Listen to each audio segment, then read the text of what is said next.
제가 오늘 이 방송은 끝에도 한번 얘기를 할 텐데 여러분의 의견이 되게 궁금해요. 사실 지금 현재 미국 사회에 이 사건을 놓고 극명할 정도로 양쪽의 의견이 갈라지는데, 물론 다수가 한쪽 의견을 더 선호하는 느낌이긴 해요. 근데 이게 우리나라에서는 어떻게 받아들일지가 되게 궁금합니다. 사실 우리나라도 시끄러웠죠. 며칠 전에 한번 난리가 나가지고 되게 시끄러웠는데, 딱 그 시기쯤에 미국에서도 한번 난리가 났어요. 이게 시간으로 놓고 보면 딱 하루 차이였는데 2024년 12월 4일이었습니다. 12월 4일 우리나라로 따지면 새벽 이제 오전이죠. 오전 6시 46분경에 한 사건이 발생하는데, 이게 처음에 경찰청 보도에 따르면 미국 뉴욕의 맨해튼 미드타운에서 한 중년 남성이 총에 맞아서 사망했다라고만 발표를 했어요. 그러니까 신원을 아예 얘기하지 않은 거죠. 근데 이게 많은 사람들에게는 야, 이거 말도 안 돼. 어떻게 이런 일이 벌어져? 라는 생각이 드는 그런 기사였어요. 와, 이제 이런 데서도 총기 사건이 발생해? 뭐 이런 내용이었죠. 이게 우리가 직접 가보게 되면 눈으로 봤을 때 그렇구나라고 느껴지실 것 같아서 제가 하나를 좀 준비했습니다. 실제 그 사건 현장인 그 장소로 한번 같이 가보도록 하겠습니다. 자, 이곳은요, 미국 뉴욕의 맨해튼입니다. 뭐 많이 아시는 분들도 계실 수도 있고 보신 분들도 계실 것 같은데, 옆에 눈에 띄는 큰 공원 같은 거 보이시죠? 여기가 얼마나 땅값이 비싼지는 아마 많이 아실 거라고 생각합니다. 뭐 요즘엔 보도도 엄청 나왔으니까. 보시다시피 엄청난 대도시입니다. 말 그대로 건물들, 빌딩 숲 사이에 있다라고 생각해 주시면 좋을 것 같아요. 자, 이곳 중앙에 보게 되면 큰 호텔 같은 게 하나 보이실 텐데요. 이게 바로 힐튼 호텔입니다. 그리고 총격 사건이 발생한 장소는 바로 이곳입니다. 힐튼 호텔 바로 옆이죠. 주변을 함께 자세히 살펴보시면, 아니, 이런 대도시에서 총격 사건이 발생했다고? 아니, CCTV도 다 있고 사람들도 분명히 목격자가 많을 것 같은데? 라는 생각이 드실 겁니다. 사람들은 모두 놀랐습니다. 아니, 어떻게 여기서 이런 사건이 발생했어? 근데 그 이후에 좀 다른 묘한 이야기들이 언론을 통해 나오기 시작합니다. 장소가 장소이니만큼 사망한 사람이 일반적인 사람은 아니다. 피해자의 신원이 미국의 초대형 대기업의 CEO다라는 말들이 나타나기 시작합니다. 사실 처음엔 누구다라고 발표를 아예 안 했습니다. 그러니까 사람들 사이에서는 이게 누구지? 추측만 계속해서 나올 뿐이었죠. 그런데 한 언론에서 어디인지를 밝힙니다. 미네소타주의 본사가 있는 유나이티드 헬스 그룹, 거기에 자회사입니다. 유나이티드 헬스케어의 CEO인 나이 50세 브라이언 톰슨 씨였습니다. 자, 일단 좀 부가적으로 좀 설명을 드리자면, 이 유나이티드 헬스케어라는 회사를 미국인들은 모르는 사람들이 없을 겁니다. 뭐 사실 여러분들 중에서도 많이 아실 것 같은데요. 여기가 그냥 쉽게 말씀드리면 우리나라는 건강보험공단이 있죠. 그리고 우리가 따로 이제 사보험들을 들게 되는데, 미국에 있는 사보험에서 1등입니다. 시총이요, 지금 환율로 계산해보면 약 809조 원 정도 돼요. 이 회사의 가치가 809조 원입니다. 자, 이 엄청난 그룹의 하나의 계열사인 유나이티드 헬스케어 CEO 브라이언 톰슨이 갑자기 총격을 당하고 사망했던 사건이죠. 난리가 날 수밖에 없는 내용입니다. 브라이언 톰슨은 2004년 4월부터 20년이 넘게 이 유나이티드 헬스케어에서 일을 하게 되는데요. 실제로 좀 어떻게 보면 하나의 성장 시나리오의 주인공이었습니다. 그가 2021년 4월에 헬스케어 부분, 보험 부분으로 CEO에 임명됐던 분입니다. 사람들도 굉장히 다 놀라운 승진이고 놀라운 능력이다라고 평가할 정도였죠. 톰슨이 사망하자 유나이티드 헬스는 성명을 발표합니다. 브라이언, 그와 함께 일한 모든 사람들에게 굉장히 존경받는 동료이자 친구였다. 자사는 뉴욕 경찰청과 긴밀히 협력하고 있고 이 어려운 시기에 여러분들의 인내와 이해를 구합니다. 라는 말을 남겼습니다. 자, 그럼 도대체 무슨 일이 있었던 걸까요? 브라이언 톰슨은 4일 맨해튼 미드타운에 위치한 사건 발생 장소 뉴욕 힐튼 호텔에서 열린 유나이티드 헬스케어 컨퍼런스가 8시에 예정되어 있었습니다. 그래서 그걸 참석하기 위해서 걸어가던 도중에 총격을 받게 되고 사망한 것이죠. 회의를 준비하기 위해 오전 6시 46분쯤 정장과 넥타이 차림으로 길을 걷다 변을 당했죠. 검은색 마스크, 검은색 옷, 얼굴을 가린 괴한 남성에게 총격을 받은 겁니다. 근데 이 총격범이 얼마나 소름 끼치는 행동을 했냐면 톰슨이 지나가는 걸 가만히 기다리고 있습니다. 그리고 얼굴을 확인하고 그의 뒤를 따라가면서 딱 불과 6m 떨어진 곳 딱 그때 총을 쏘기 시작을 하죠. 영상이 조금 잔인해서 저희가 캡처본으로 여러분에게 보여드리고 있는데요. 실제 총을 쏘는 장면을 보면 이거 보통 사람이 아닌 느낌이 납니다. 무언가 총 앞에 소음기도 부착한 것으로 보이는데 총을 한 발씩 장전하면서 쏘게 되는데요. 굉장히 빠른 것도 인상적이지만 총을 쏘고 나서 한번 뭔가 오작동처럼 걸리는 부분이 나옵니다. 근데 당황을 전혀 안 하죠. 바로 신속하게 고친 다음에 또다시 총을 발사합니다. 주변 사람들이 비명을 지르면서 막 난리가 나는데도요. CCTV 영상에서 보면 이 괴한은 주변을 쳐다보지도 않습니다. 딱 목적은 하나, 톰슨을 살해한다. 불과 첫 발사 20초 만에 모든 게 끝났습니다. 톰슨은 총에 맞은 후 구급차로 마운트 사이나이에 있는 한 병원에 도착을 했는데 문제는 결국 목숨을 잃게 됩니다. 괴한은 범행 직후 좀 걷다가 이제 시티바이크라고 부르는 전기자전거를 타고 도주를 하게 됩니다. 알 수 있는 정보라고는요. 검은색 후드티, 검은색 바지, 흰색 테두리가 있는 검은색 스니커즈, 그리고 회색의 가방, 그리고 백인 남성, 이 정도뿐이었습니다. 범행의 모습으로 봤을 때는 이거 그냥 우발적으로 사람을 죽인 게 아니라 기다리고 있었다라는 게 많이 티가 났습니다. 아마 여러분도 비슷하게 느끼셨을 겁니다. 노린 거다. 톰슨을 기다렸고 바로 타깃형 살인이었다 라는 내용이었죠. 그리고 경찰이 확보했던 또 다른 증거는요. 3개의 탄피와 휴대폰을 확보해서 분석을 하는 방법밖에 없었습니다. 자, 그럼 당시 발생된 장소도 말이 안 되는데 어떻게 도망을 갔을까? 어떤 장소로 유유히 사라졌을까? 그 모습도 여러분에게 같이 보여드리도록 하겠습니다. 실제 총격이 발생했던 장소였습니다. 범인은 유유히 총을 쏘고 경로를 바꾸기 시작하죠. 마치 계획된 것처럼 뛰어갑니다. 그리고 이곳에 무엇이 있는지를 이미 알고 있었죠. 전기 바이크요.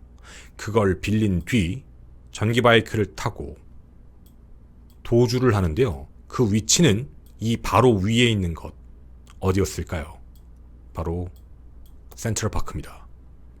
그리고 종적을 감춰버립니다. 계획되어 있던 거죠. 이쪽으로 들어가면 날 못 찾을 거다. 뉴욕 맨해튼에서 발생한 CEO 총기 살인 사건. 누가 보더라도 준비가 돼 있고 계획적이며 도주 경로까지도 미리 체크한 느낌이 많이 났습니다. 그럼 도대체 왜 누가 이런 범행을 저질렀을까? 라는 생각이 먼저 드실 것 같은데요. 일단 여러 가지 의문이 초창기에 나왔습니다. 첫 번째, 아까 보여드린 유나이티드 헬스의 자회사였던 체인지 헬스케어가 올해 사이버 공격을 받았던 내용이 하나 있었습니다. 체인지가 관리하는 그 의료 시스템이 마비가 되고 실제 미국 내 3분의 1 이상의 개인정보가 유출되는 사건이 있었고요. 그 공격 여파 때문에 수개월간 지속되는 문제로 환자들의 치료가 지연되고 의료 서비스 종사자들의 급여에도 문제가 생긴 일이 있었습니다. 해서 최초로는 이때 당시에 문제가 생겨서 그거에 대한 보복 범행이 아닐까라는 추측이었죠. 그런데 너무 범주가 넓습니다. 아까도 말씀드렸지만 미국 최대의 보험회사였죠. 그 모든 사람들이 용의자가 된다라는 건 말도 안 되는 수사 내용일 겁니다. 그리고 그때쯤 범행 동기에 대한 두 번째 예측이 나왔는데요. 일단 범인은 톰슨이 어느 문으로 들어갈지를 미리 알고 있었고 여러 번 발사했다는 것. 이거 혹시 청부살인 아니냐라는 내용도 나오게 됩니다. 실제로 톰슨의 부인인 폴레트 톰슨이 실제 남편이 최근에 여러 차례 협박을 받았다라는 진술까지 얘기를 했습니다. 자세한 얘기는 안 해줘서 모르는데 다만 몇몇 사람들에게 위협을 받고 있다라는 말을 넌지시 했다라는 거였죠. 원한 관계와 엮여있는 부분이 있을 수 있구나. 톰슨에 대한 내용, 주변을 수색하다 보면 범인이 확보될 수도 있겠다라는 추측이었습니다. 그리고 세 번째 예측은요. 많은 미국인들에게 동정심, 그래 그 말이 맞아 라는 말을 불러일으키게 됩니다. 자, 왜 그랬냐면 사실 회사를 대표하는 사람이라고 하면 유나이티드 헬스케어가 아니라 그 위에 있는 유나이티드 헬스 그룹의 대표 앤드류 위티라는 회장인 건데, 그 사람이 밖에 나와서 연설을 자주 하고 실제 브라이언 톰슨은 얼굴이 대중적으로 알려져 있는 사람이 아니었다고 합니다. 다만 유나이티드 헬스케어 CEO로서 관리, 운영을 했던 사람인 거지, 만약에 이런 원한 문제가 있던 거라면 앤드류 위티 회장을 공격하는 게 맞지 않나? 왜? 어떻게 보면 계열사의 그냥 단순 사장이었던 톰슨을 공격했을까? 라는 문제입니다. 놀라지 마십시오. 미국인 의료보험 지급정책 약 4,900만 명을 관리하는 일이었습니다. 자, 그럼 혹시 그 4,900만 명 중에 누군가가 원한을 품은 게 아닐까? 톰슨이 그동안 했던 얘기 중에 무언가 좀 원한을 살 만한 행동을 한 게 있을까라는 문제였는데요. 실제로 2021년 브라이언 톰슨이 조금 자극적인 이야기를 하기는 했습니다. 이렇게 말을 했는데요.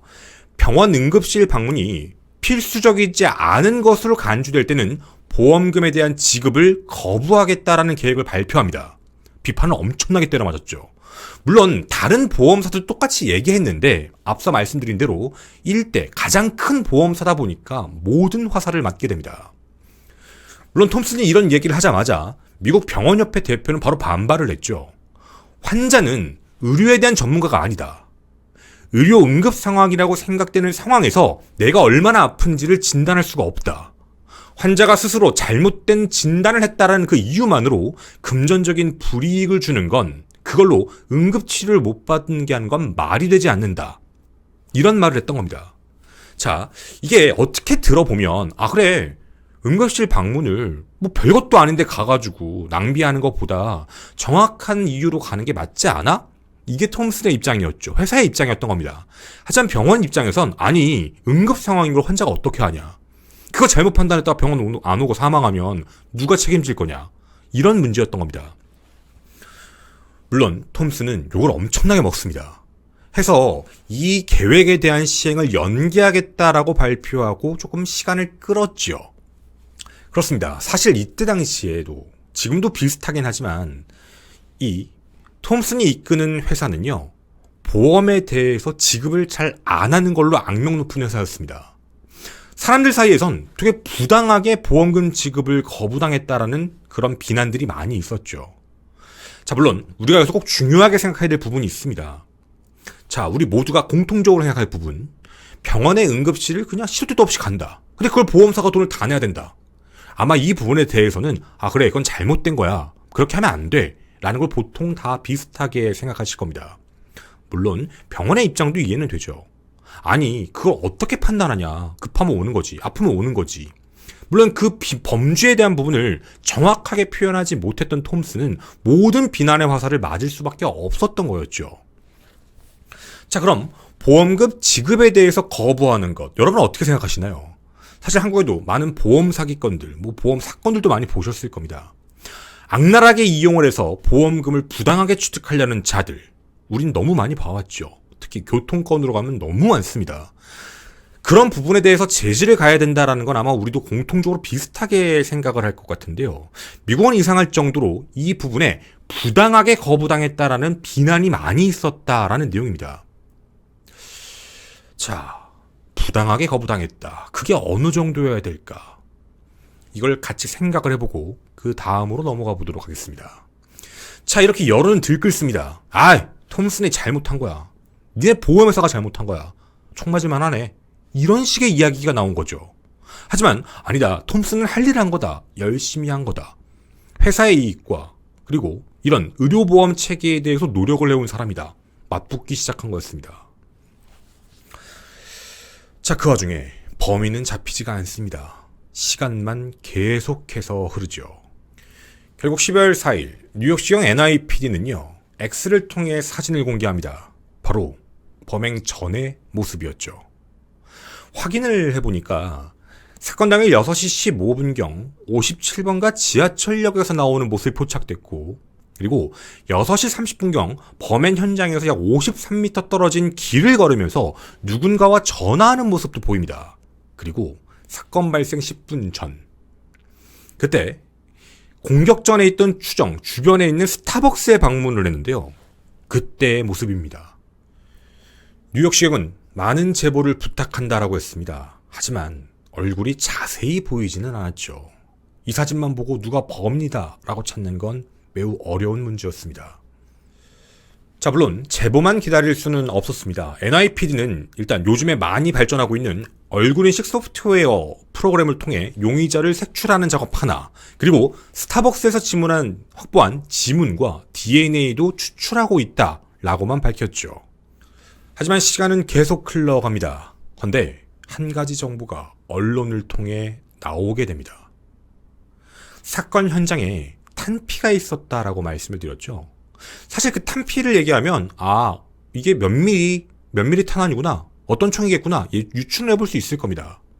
9mm 구경 탄환인 것까지. 근데 이걸 가지고 범인은 어떻게 알아? 근데요, 이 탄피로 범인의 생각과 목적을 읽을 수가 있었습니다. 탄피에 글자가 새겨져 있었거든요. 첫 번째 deny, 두 번째 defend, 세 번째 depose. 글자가 적혀 있던 겁니다. deny, 부인한다. defend, 방어한다. depose, 제거한다, 추출한다. 우리는 지금 이 말을 들으면 이게 뭐야? 이게 왜 범행 목적이고 동기야? 그런데요, 이거 미국인들은 보자마자 바로 알아냅니다. 이 킬러의 범행 목적은 이거다. 보험사들이 보험금 지급을 거부하기 위해 사용하는 전략을 말하고 있는 거다. 부인한다. 안 돼요. 방어한다. 뭐 어쩌요? 소송하세요. 디포즈, 추출해버린다. 제거한다. 안 한다. 이게 바로 2010년 한 책 때문입니다. 2010년 러거스 대학 로스쿨 석좌 교수였던 파이먼이 발간한 저서인데요. 이게 보험사들의 보험금 지급에 대한 지연, 거부에 대한 불만으로서 업계 문제를 폭로하는 책입니다. 그리고 이 책을 읽는 소비자들이 어떻게 하면 싸울 수 있는지를 설명하고 있는 책인데, 제목이 delay, deny, defend라고 적혀있죠. 한 글자만 다른 겁니다. 지연시킨다, 부인한다, 방어한다. 근데 이걸 딱 디포즈라는 단어랑 딜레이를 바꾼 겁니다. 부인한다, 방어한다, 제거한다. 조금 더 강한 느낌이죠. 지연하고 방어한다, 이거 같은 의미야. 범인의 입장에선 경험해보니까 니넨 아예 고객을 제거까지 하네. 추출해버리네. 범행 동기, 피해자는 최대 보험회사의 CEO. 범행 동기는 보험금 지급 거부와 관련된 사람일 것이다. 그 사람이 원한을 품고 살인을 저지를 거다 라고 판단합니다. 그리고 경찰은 경로를 역추정해서 그 사람이 머물렀을 것으로 판단되는 호스텔까지 찾아냅니다. 실제로 이 괴한은 밖에서 돌아다닐 때마다요, 계속 마스크로 얼굴을 가리고 후드 같은 걸 뒤집어 쓰고 있었습니다. 여러분이 보셨던 그 사진의 모습이 그대로였는데 딱 한 번이었죠. 얼굴이 나왔습니다. 이때가 바로 하이 뉴욕시티 호스텔에서 체크인할 때 모습입니다. 들리는 말에 의하면 앞에 있었던 인셉션에 계셨던 분한테 플러팅 같은 걸 하고 있었답니다. 그때 얼굴이 촬영이 된 거죠. 마스크를 안 쓰고 있었습니다. 이 남성은요, 애틀랜타발 버스를 이용해 범행 열흘 전인 24일 뉴욕에 도착했고, 그리고 마스크 착용, 그리고 가짜 신분증을 제출해서 체크인하고 현금을 썼고 자신의 신원을 철저하게 감추고 살았습니다. 딱 요때 한 번만 빼고요. 그리고 6일 수색 결과 센트럴파크 내에서 범인의 가방도 발견됩니다. 이 가방 안을 봤더니요, 눈에 띄는 게 하나 있었습니다. 재킷 같은 것도 있었는데, 그 모노폴리라고 부르는, 우리나라로 따지면 부루마블 같은 거죠. 모노폴리라는 그 게임의 가짜 돈, 화려하게 생긴 색깔의 그 돈이 이 안에 들어가 있었습니다. 이게 무엇을 의미하는 걸까라는 생각도 여러 방면에서 내용이 나왔죠. 자, 여기까지 어떻게 들으셨나요?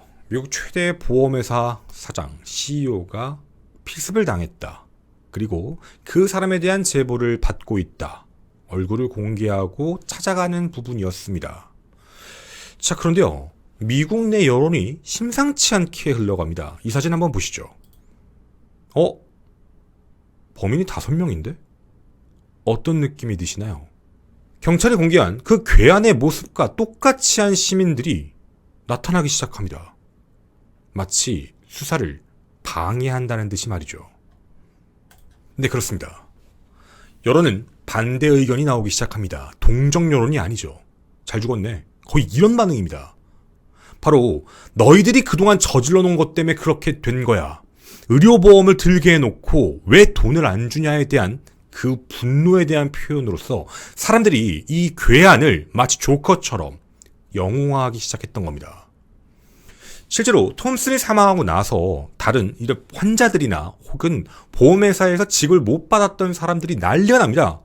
와, 내 인생 최고의 시간이다. 누군가는 이런 말도 했습니다. 실제로 이 회사가 죽어가는 환자를 보험 거부를 시킨 적이 있다. 그것만 볼 때마다 너무 마음이 아팠는데 지금 저런 목숨을 잃은 상황? 동정심 전혀 느껴지지 않는다. 이런 말들도 나오죠. 실제로요. 유나이티드 헬스 그룹에서 공표했던 페이스북 글입니다. 애도를 표한다라는 그런 글이었죠. 이거 공개되자마자요. 사람이 사망했는데 좋다, 웃음의 표시에 대한 게 무려 5.9만 명이 찍게 됩니다. 슬프다는 2,400명밖에 없었죠. 자, 그럼 이 이야기도 들어봐야 될 것 같습니다. 아니, 보험사가 부당하다고 느끼면 보험금을 지급 안 하는 거 아닐까? 그건 사실 우리나라의 입장에서 우리가 바라봐서 그럴 수도 있습니다.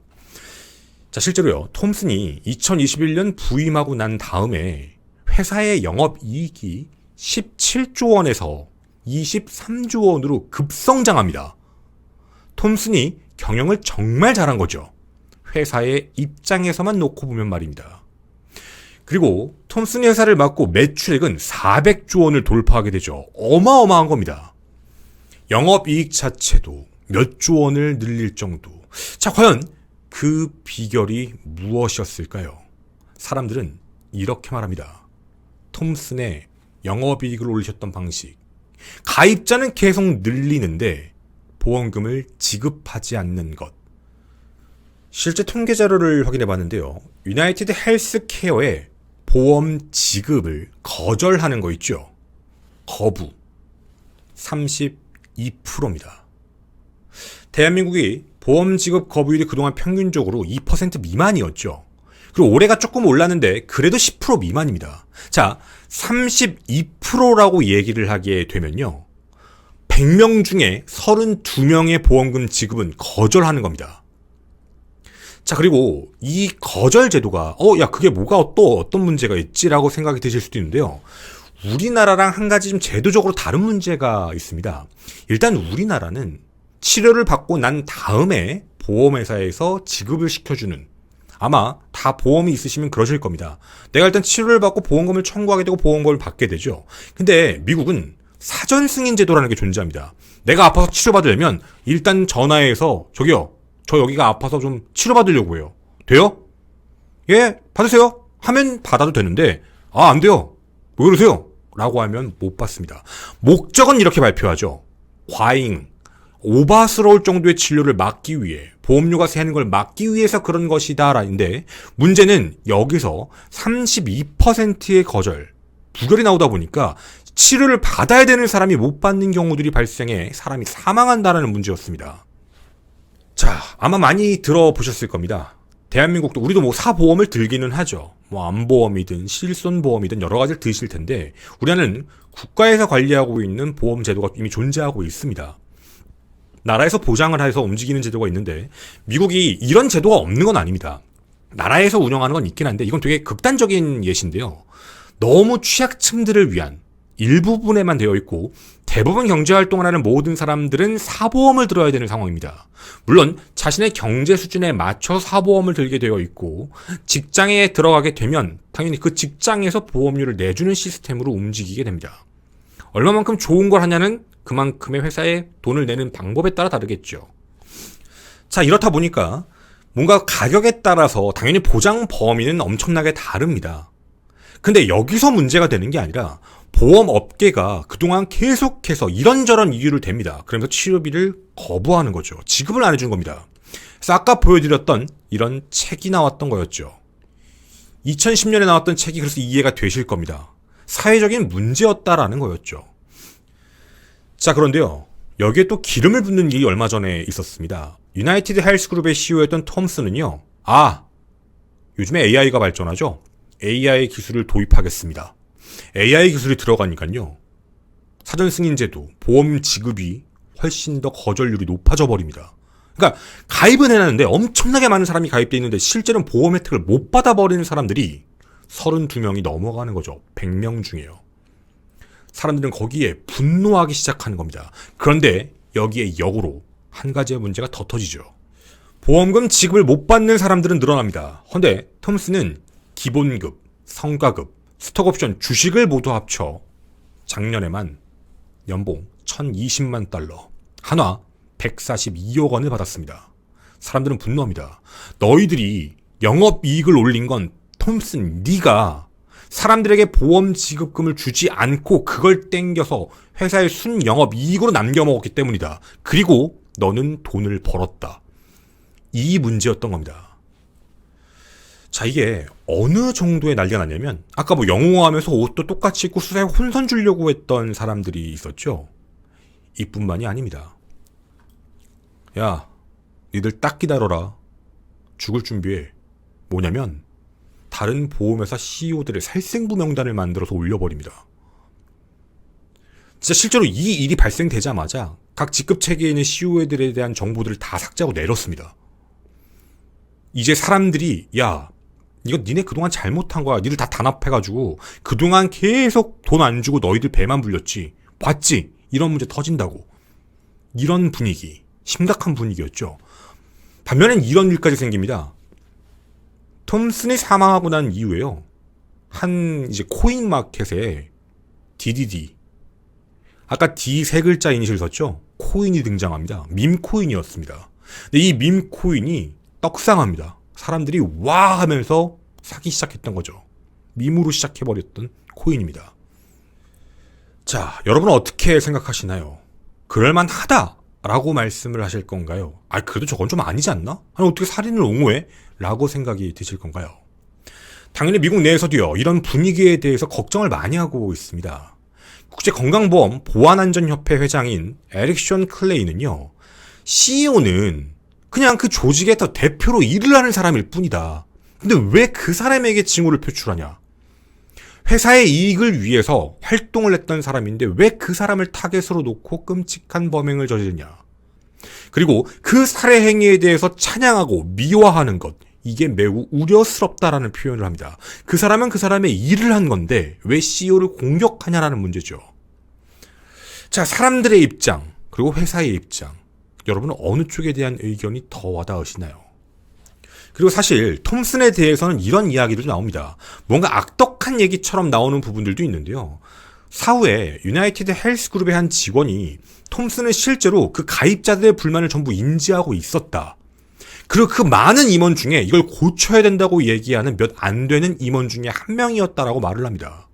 실제로 이 나라의 건강보험 상태랑 이 회사에 대한 문화를 바꿔야 된다. 하지만 다른 임원들이 계속 그 부분들을 회피해왔다라고 증언을 했죠. 그러니까 실제로 톰슨은 바꾸고 싶었는데 경영진들이 따라주지 않는 문제, 회사의 이익만을 따져가다가 말 그대로 CEO로서 대표다 보니 살인을 당한 게 아니냐라는 이야기들도 나오게 되는 겁니다. 분명 법적인 제도가 잘못된 건 맞다. 하지만 사람을 저렇게 살해하는 건 아니다라고 생각하시는 분들과 어차피 회사의 CEO고 회사에서 성과급을 받았던 사람, 어떤 이야기와 어떤 생각을 했는지는 모르겠지만 많은 미국의 국민들이 대량 학살을 당하고 있는 거다. 그걸 무시하고 그렇게 경영해온 것, 당연히 책임을 져야 된다로 이야기는 양분화되기 시작하죠. 그리고 이 갈등은 점차적으로 커지기 시작했습니다. 자, 그런데요. 12월 9일 오전 9시 15분 뉴욕에서 480km 떨어진 펜실베니아주 알토나의 한 맥도날드에서 범인이 검거됩니다. 그냥 얼굴을 보고 이 사람이 맞는 것 같은데 라고 생각했던 맥도날드 직원이 신고를 했고 현장에서 검거가 됐습니다. 그리고 그는 범인이 맞았죠. 그는 나이 26세, 이름 루이지 만존이었습니다. 검거 당시에요, 등록이 되지 않은 고스트건, 소음기, 그리고 체크인할 때 썼던 위조 신분증까지 모두 확인이 되었습니다. 그리고 실제로요, 이 권총은 3D 프린터로 제조했고 각 부품의 일부를 결합시켜서 발사했다라고 알려졌습니다. 이뿐만이 아닙니다. 검거됐을 때 총 3장 분량의 자필 선언문 같은 게 있었다라고 하는데요. 일부 내용이 외부에 나왔습니다. 헬스케어 회사가 의료 서비스보다 이윤을 우선시한다라고 비판을 하는 내용이었죠. 누구와도 협력하지 않았다. 혼자 했다. 여러 갈등이나 트라우마에 대해선 사과를 드린다. 하지만 해야만 하는 일이었다. 솔직히 말해 이 기생충은 그런 일을 당해도 마땅했다라는 말의 내용이었습니다. 26세 루이지 만조니, 그는 어떤 사람이었을까요? 근데 놀랄만한 내용이 하나 있었습니다. 그는 속칭 우리가 얘기하는 금수저 혹은 다이아 수저입니다. 만조니는요, 메릴랜드주 볼티모어에 있는 굉장한 명문가의 집안의 자제입니다. 실제 집안에서 컨트리 클럽하고 양로원까지 운영하고요. 삼촌이 공화당 소속 니노 만조니 메릴랜드 주의원입니다. 실제로 연간 학비가 약 5,400만 원에 달하는 볼티모어 길만 스쿨 사립고를 다녔고 그곳에서 수석으로 졸업을 했고요. 우리가 얘기하는 그 아이비리그 있죠. 펜실베니아 대학에서 컴퓨터과학을 학사, 석사까지 모두 취득합니다. 그리고 스탠퍼드 대학에서도 일을 했었죠. 전과는 따로 없었습니다.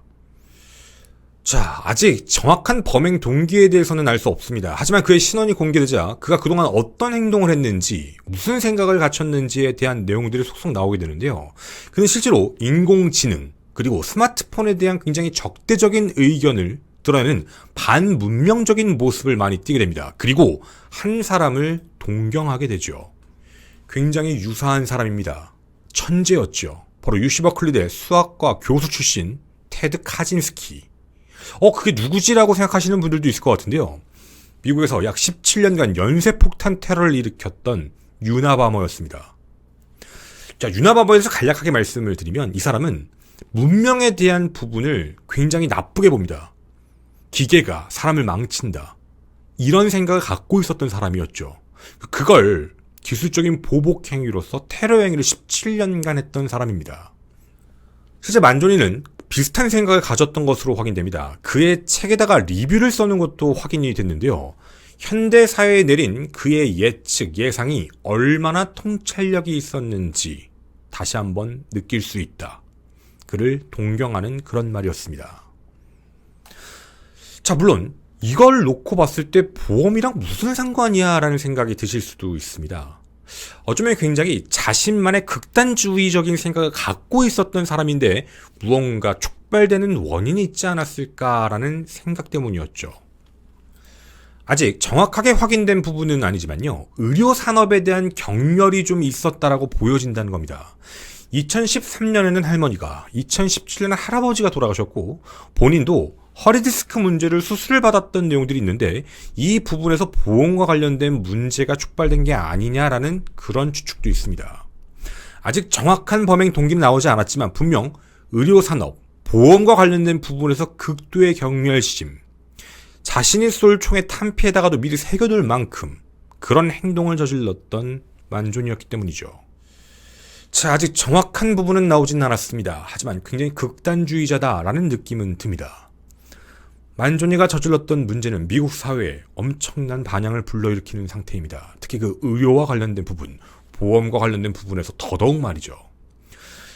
처음에 말씀드렸던 여러분의 생각이 궁금합니다 라고 말씀드린 부분이 바로 이 대목이었습니다. 사실 우리 그 누구나 다 똑같이 얘기할 것 같습니다. 살인을 정당화할 순 없다. 아무리 그래도.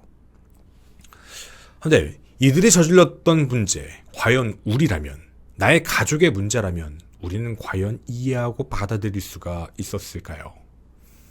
여러분의 의견 기다리도록 하겠습니다.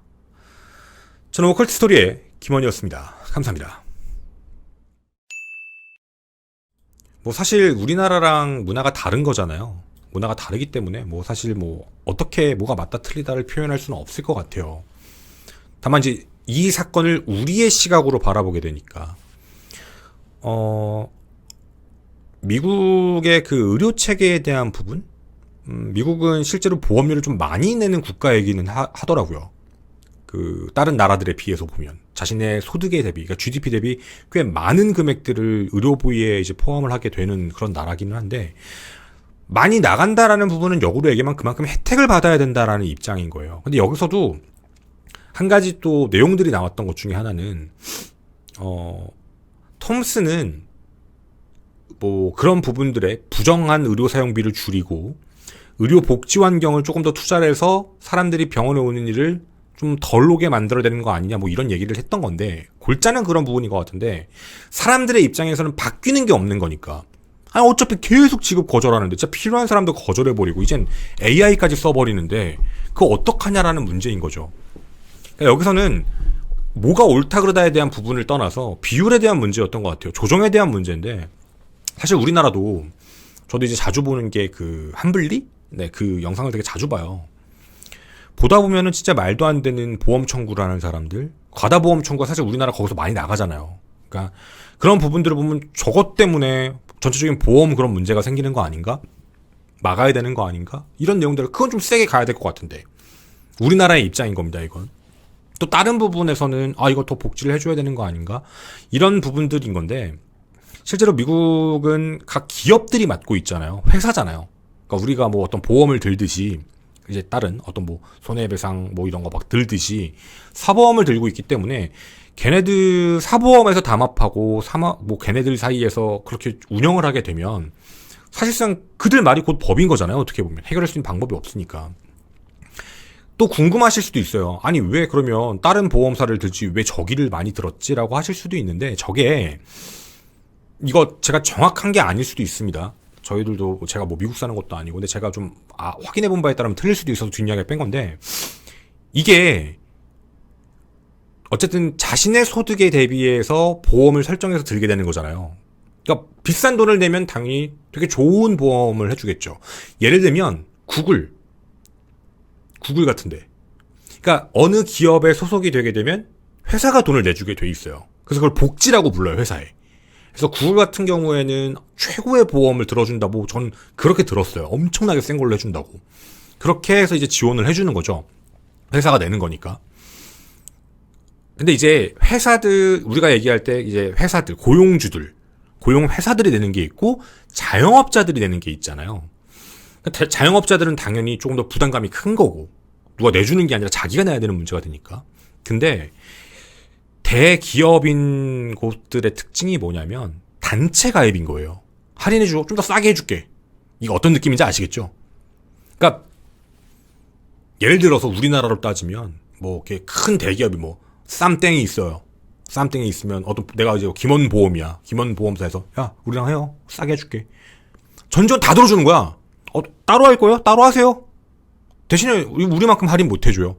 그 쫙 가입이 되는 거잖아요. 그러니까 이게 어마어마한 양인 거죠, 어떻게 보면요. 그래서 약 4,900만 명 정도를 가지고 있는 거의 독보적인 업계 최고의 1위인데,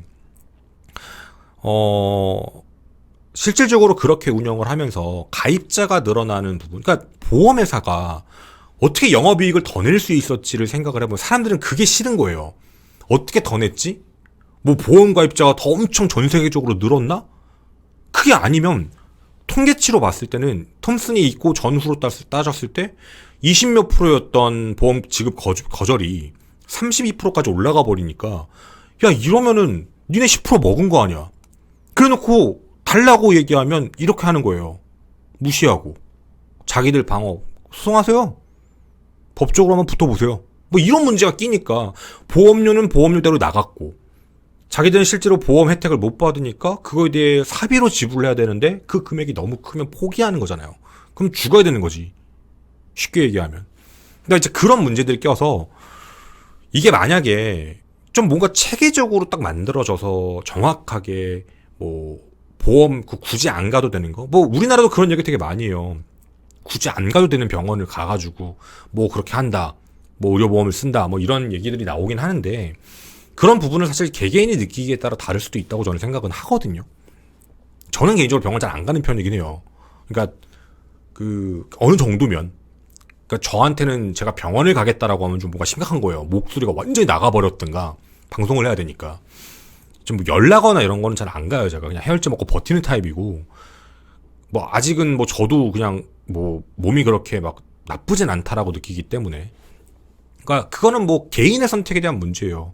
누군가는 진짜 조금만 아파도 이미 경험을 해봤을 수도 있잖아요. 난 조금만 열나도 진짜 몸이 너무 아프고 힘드니까 빨리 가야 되는 것도 있고, 여러 가지들이 있을 수 있기 때문에 이거를 너무 뭐 자기들 판단을 했을 때 너무 강하게 제어를 걸었을 때는 진짜 억울하게 피해보는 사람들이 굉장히 많아진다라는 문제가 꼈던 것 같아요. 어쨌든 미국 내 여론은요, 장난 아니에요. 제가 지금 이렇게만 말씀을 드렸지만 실질적으로는 그 안의 분위기는 거의 영웅이에요. 영웅. 막 잘생겼다 막 이러면서 막 와 막 이래버리고, 그러니까 이게 되게 위협적으로 느껴지는 거예요. 다른 보험회사 CEO들도. 그래서 이때 지금 얘기들이 나오고 있는 부분은 이거 제도 손봐야 되는 거 아니냐. 근데 미국이 이걸 시도를 안 했던 건 아니에요. 야, 이거 공공보험으로 돌려가지고 어느 정도 규제를 하자, 이런 시도들이 항상 실패했어요. 각 대통령마다 이제 미국도 보면은 그런 의료 관련 정책들을 얘기를 발표를 했는데, 대부분 내용들이 나온 걸 보게 되면 취약층들이에요, 사실. 그러니까 우리나라처럼 전체적으로 했던 건 아니고. 그리고 뭐 실패하는 이유에 대해서는 여러 가지 얘기가 있죠. 뭐 우리가 늘 얘기하는 이제 뭐 직접적인지는 아닌지 모르겠지만 뭐 로비가 되어 있다. 이미 너무 거대 기업이 되어버렸다. 너무 거대한 기업이니까 사실상 건드릴 수가 없는 수준까지 가버린 거니까 이걸 막을 수가 없다. 뭐 이런 부분들까지 가버린 거죠.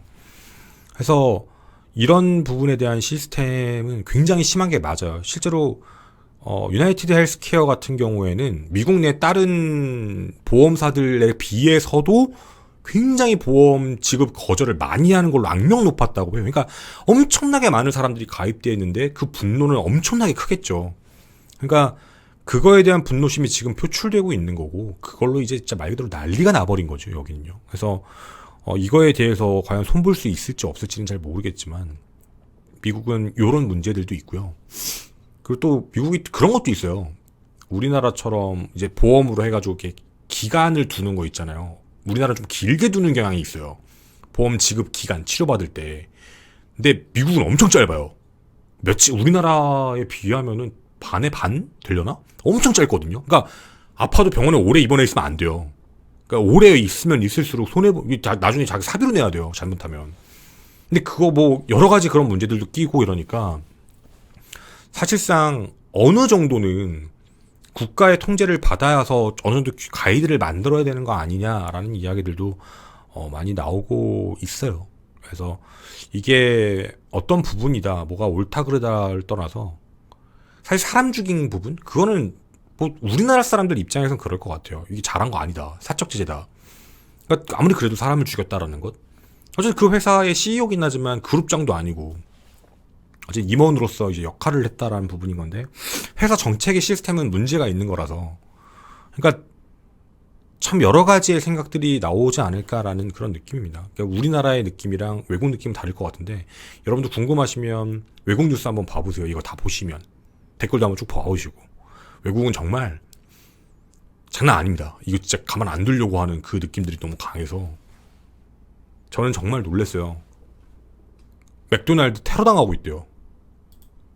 그 펜실베니아주 그 신고했던 맥도날드 있죠. 그 사람들 그 신고한 직원 누군지 찾아낸다고, 그러니까 영웅 신고했다고요. 영웅을 신고한 거다, 뭐 이런 식으로 해가지고 거기 지금 그 우리 구글에도 별점 이런 거 있잖아요. 그거 테러당하고 있고 난리예요.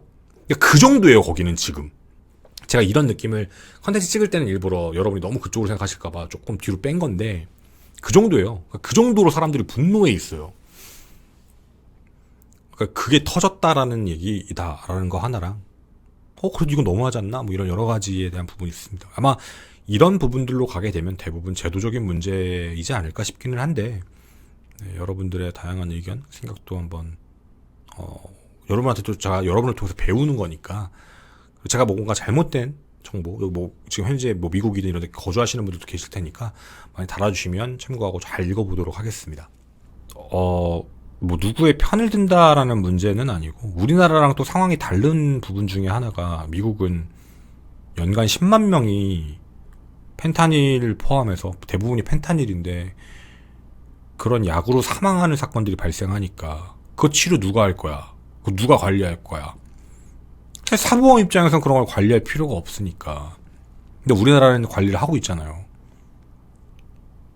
저는 사실 이런 내용들 보면서 머릿속에 매번 드는 생각은, 제가 2017년에 이제 방송 유튜브 시작을 하면서 제가 그때 이제 약 얘기를 되게 많이 했어요. 다크엠 얘기하고, 진짜 그때 코인으로 거래한다. 그때 그 코인을 샀었어야 되는데 나쁜 건 줄 알고 그냥 얘기만 하고 지나갔는데, 그 코인으로 이제 뭐 서로 익명성이, 우린 다 알죠 이제. 전자화폐, 전자지갑이 뭐 익명성이 보장된다. 요즘엔 다 알고 있는 내용인데 그땐 되게 새로운 거였어.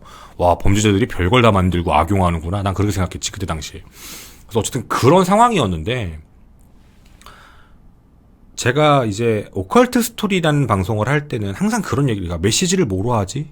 오컬트 스토리는 해외 사건이니까, 제가 하고 있는 사건들 중에 보면 해외에 발생된 여러 가지 사건들 중에 시간이 지나면 우리나라로 넘어오는 사건들이 있어요.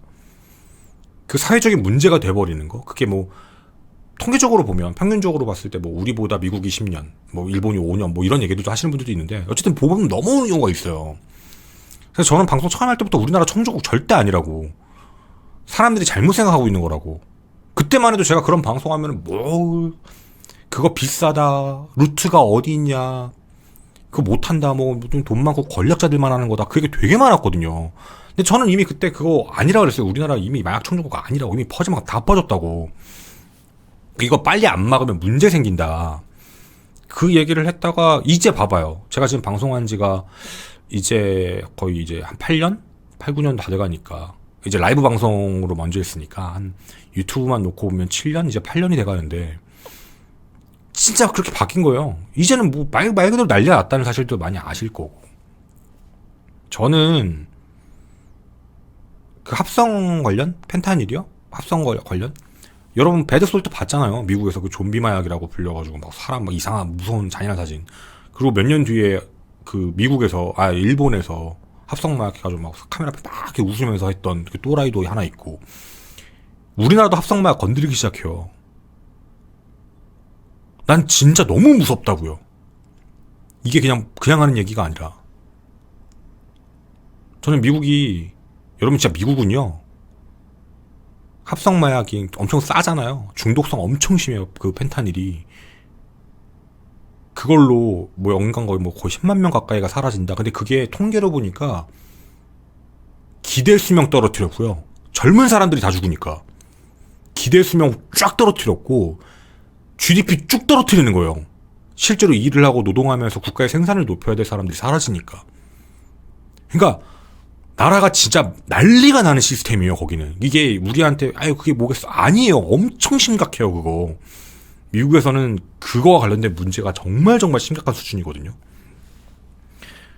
진짜 제가 부탁드리고 싶은 건, 저는 없을 거라고 믿어요. 저희 방송을 보시는 분들은. 근데 꼭 내가 이런 얘기하면, 뭐 담배는, 뭐 술은, 전 세계가 마약에 대한 부분에 가이드를 설정해 놓은 이유는 그 중독성에 대한 범주를 놓고 얘기하고 있는 거고, 그 중독성에 대한 범주를 넘어섰을 때 이제 마약류로 분리해서 못하게 하는 거잖아요. 나중에 관리해야 되니까. 또 다른 사건 발생할 수도 있으니까. 그러니까 제가 부탁을 드리고 싶은 건, 하지 말라는 건 안 하셔야 돼요. 그리고 그게 처음은 쉽다고 느끼실지 모르겠지만 점점 더 센 거, 점점 더 강한 거. 나는 그렇게 센 거 안 할 거야. 그쵸. 보통 정신일 때는 안 하시겠죠. 근데 뭐 약한 거, 아주 약하다고 자기들끼리 생각하고 막 즐기고 하다가 그냥 그 기운에 또 더 센 거 갖다 중독되면 어떡하시려고요. 궁금하시면 찾아보세요. 펜타닐이요, 2mg입니다. 치사량입니다. 아주 조금. 근데 요즘에 당신들도 모르게요, 님들 조심하세요. 아까 끊으라고 하지 말라고. 사람들을 중독시켜야 되죠. 제일 강한 약이 펜타닐이거든요. 약에다가 조금씩 섞는데요, 그거. 왜냐면 중독시키려고. 그리고 펜타닐 중독되면 빠져나올 구멍 없어요. 한 번으로 중독됩니다.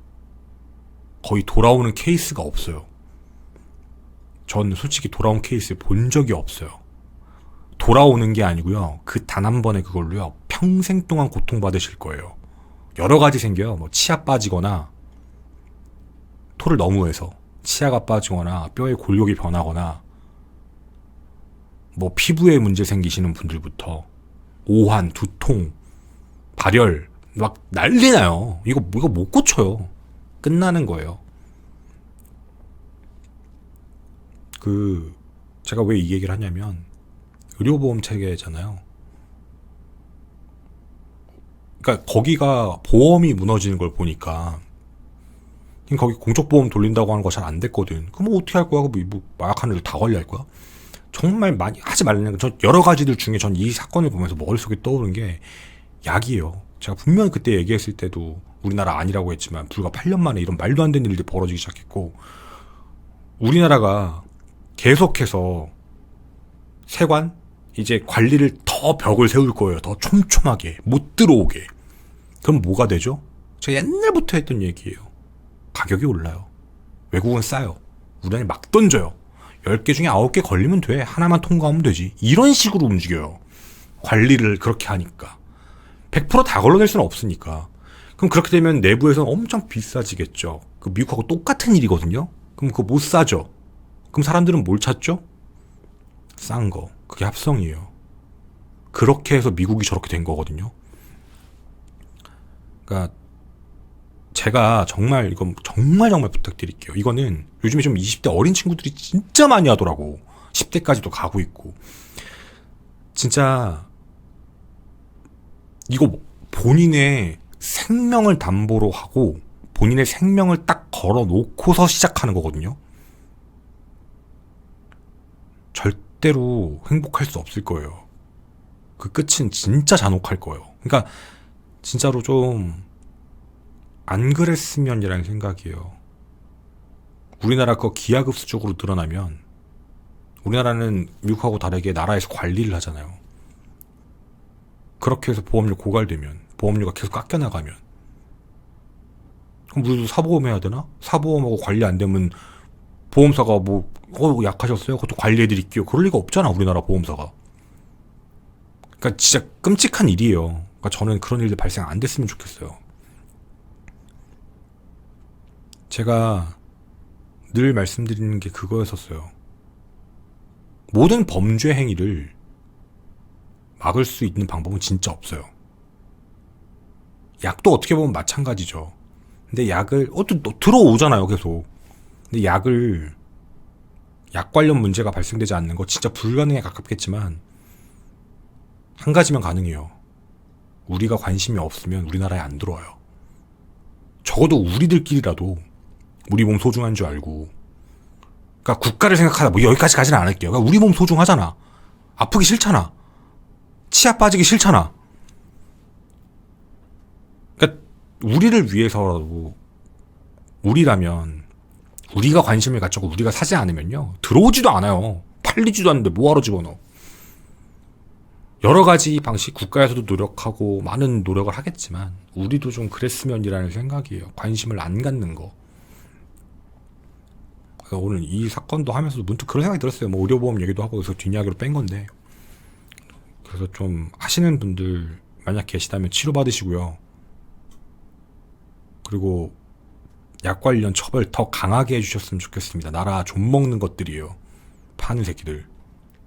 좀 먹는 것들은요. 형량 좀 제발 세게 해서 제발 사회 좀 먹는 정도가 아니야. 누군가 인생 송두리째 바꾸고 지는 돈 벌겠다는 거 아니야. 싹 다 없애주셨으면 좋겠습니다. 진심입니다. 그리고 우리는 똑같이 그렇게 생각하고 주변에다가 누가 한다 그러면 얘기를 하자고요. 그리고 누가 주변에 마약한다 신고하세요.